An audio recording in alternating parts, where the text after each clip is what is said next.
Welcome to another Simple Dad Samsung tutorial. In this video, I'll show you how to erase an object on your photos using the Samsung Photo Editor.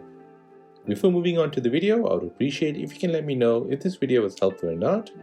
You can do this by hitting the thumbs up button or the thumbs down button. So removing an object used to be a hard task and most of the work needs an advanced photo editor like Photoshop. But now this feature is available on your Samsung mobile phone and it's very easy to do. So let me show you how to do this. On your Samsung mobile, first let's update the Samsung Photo Editor app. You can do this by going into the Galaxy Store and then searching for Photo Editor. Make sure this is updated to the latest version.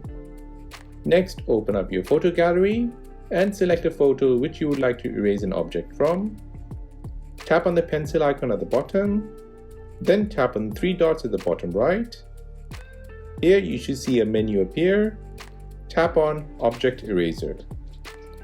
Now trace a circle around the object which you want to remove. Then tap on Erase.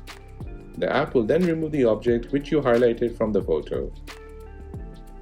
If you're happy with it, press Done, or you can press the left arrow to undo erase to try again. And that is how to erase an object on your photos using the Samsung Photo Editor. If this video gave you any value, then please subscribe to see more videos like this. If you have any other questions, then please do let me know in the comment section down below. Thanks for watching and see you in the next one.